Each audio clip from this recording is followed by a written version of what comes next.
Hey, it's Justine from The Typical Mom again, and I'm here to talk about how to use an Instant Pot. If you have not taken yours out of the box yet, let me assure you it's a lot easier than you think. It took me a couple of months, but now I've been using it for a year and a half, and I love it and use it almost on a daily basis.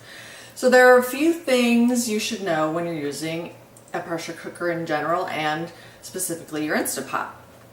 There is this pressure valve on the end, and it closes and opens, and when they say quick release in a recipe, that means you just want to flip it when the recipe is done and the steam will bellow out really quickly. If it says natural release, you're not going to move it. You're going to leave it as is, and it will count down and naturally release the pressure very, very slowly. The lid twists just like this to close and open really easily. You need to make sure that you are not near the pressure release valve when the steam comes out because it's very, very hot. So you need to be conscientious of that. So let's talk about the buttons. There are many buttons. Some make a lot of sense. Rice, slow cooker function, pressure. Some have manual. Mine actually has a manual button. Some just have the pressure. I have an older version. I bought it kind of right when they came out. And so I press manual and then pressure, but most of the newer ones you just press pressure. Most of the time you're just going to use your pressure button. Saute is a popular one.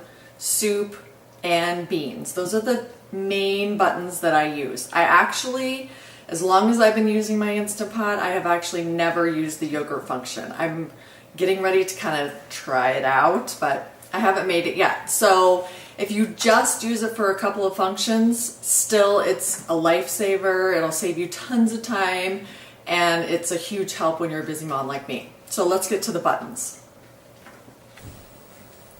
To get started, we're going to plug in our Instant Pot. And let's say we've put our rice inside with our water. Typically I like 2 cups of rice, 2.5 cups of water. It makes perfect rice. All you're going to do, hit the rice button. It automatically sets to the time that a pot of rice would take, automatically sets to the pressure it would need, and it turns itself on. Okay. Now, let's say we were going to make one of my casseroles. Like I said, mine has a manual button. Many of the newer Instant Pots do not have a manual button, it just has pressure, so you would skip the manual button. But I would press manual, pressure, it's going to go to low pressure. If I want high pressure, I'm going to push pressure again and see how it moves to high pressure. Then I'm going to adjust the time with the minus and plus signs to get to, let's say, usually my casseroles will take about 3 minutes because that's about how long noodles take. It's going to start on its own. When it's done, it's going to beep, and then you'll do your quick release or your natural release. Now, if you want just steam to cook some vegetables, same thing, it has the steam. It's going to automatically adjust to normal. You can change that from low to high by pushing the pressure button. And then you're going to want to adjust your time accordingly. And vegetables usually take 1 to 3 minutes depending on what they are.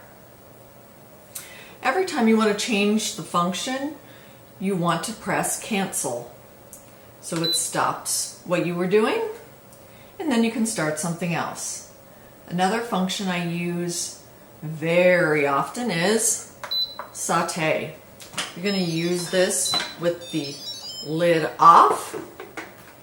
It's going to be like a regular cooking on the stove in a pot. I use this to make ground beef typically, and I typically don't adjust the low, medium, or more. I just leave it on low, saute my ground beef, and then make sure to press the cancel button when my ground beef or my chicken that I have sauteed is done. Then go ahead and press, once you put the lid on, then go ahead and press your manual pressure and adjust accordingly. You really need to press cancel after sauteing and before you turn it to the pressure mode, or a lot of times it will display a burn function because the pot is getting too hot. So those are the main buttons that I use. I will say that the Instant Pot has been a huge help. It is very easy to use once you get the hang of it. I have some really easy recipes on thetypicalmom.com, 120 of them, and they're all easy. Many of them just use the saute function and the pressure cooker function, and almost all of them take less than about 20 minutes, including the time to pressurize. So note, if a recipe says that it does take 10 minutes, that usually means the cook time. And it does take about 5 minutes to reach pressure, so you have to figure about an extra 5 minutes just for the total time of the recipe, but it's a lot faster than if you were doing it on the stovetop or in the oven.